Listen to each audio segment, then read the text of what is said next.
Dalam hidup semua orang akan tiba waktunya saat seseorang berniat untuk menyembunyikan kebenaran, agar kebenaran tidak akan pernah keluar dari ucapan. Ada juga ketakutan yang mencengkram hati.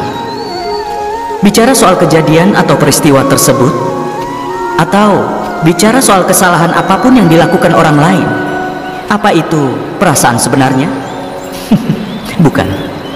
Itu hanyalah sebuah fakta. Artinya, hanya mengungkap apa yang sebenarnya terjadi adalah hal yang biasa. Tapi terkadang bahkan untuk mengungkap fakta itu saja, seseorang akan merasa takut.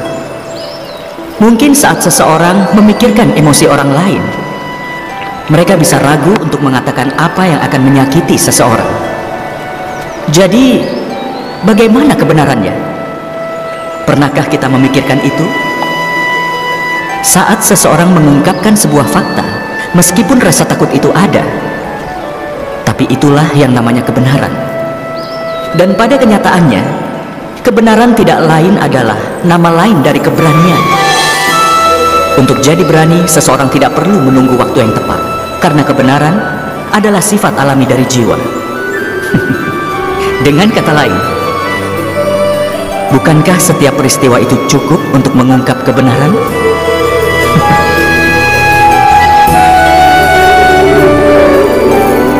Pikirkanlah itu. Saat seseorang hilang harapan dan keinginannya hancur, hatinya pasti penuh dengan kemarahan. Dia akan berusaha menghukum orang yang menurutnya telah menghinanya. Tapi, setiap kita hilang harapan dan keinginan kita hancur, haruskah kita selalu menyalahkan orang lain? Ada banyak alasan kenapa keinginan kita tidak terpenuhi. Ada yang disebabkan karena memang itu takdir kita, atau karena itu jalannya. Dan terkadang bisa juga karena keinginan seperti itu tidak bisa diwujudkan. Tanpa memikirkan keadaannya lagi, tidak tepat kalau menyalahkan orang lain, apalagi balas dendam. Dasar dari keadilan adalah rasa kasihan, dan dasar dari dendam adalah kemarahan dan kesombongan. Artinya, menjadi seseorang yang marah tanpa punya rasa kasih atau bahkan menghukum seseorang, bukankah itu sesuatu hal yang tidak adil? Pikirkanlah sendiri.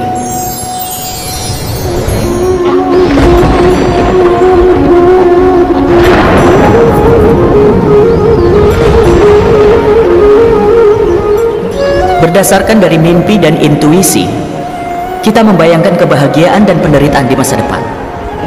Untuk menghilangkan penyebab dari penderitaan kita di masa depan, kita sudah membuat rencana dari sekarang.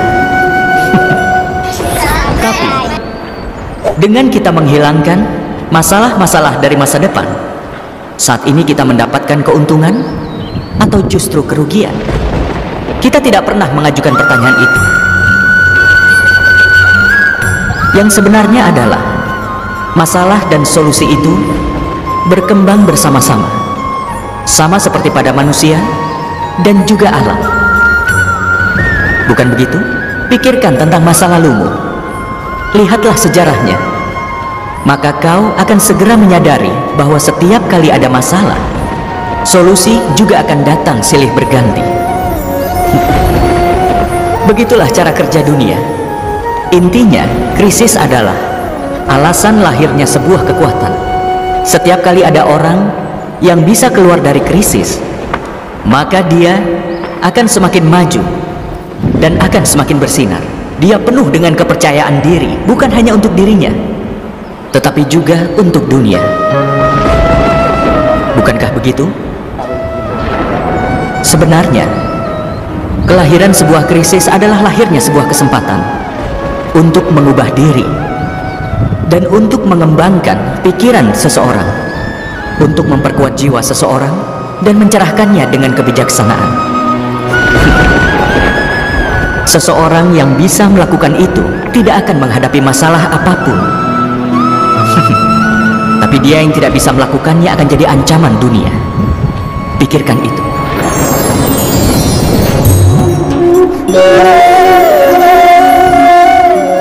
Dharma ada berdampingan dengan tradisi. dan memang benar bahwa tradisi jugalah yang menjaga adanya dharma. Tapi apakah dharma itu semata-mata mengikuti tradisi? Pikirkanlah itu. Kebenaran itu adalah bagaikan pahatan yang tersembunyi di dalam sebuah batu, dan di sana ada dharma dalam tradisi. Dalam batu ini ada pahatannya, tapi batu ini tidak terpahat dengan sendirinya.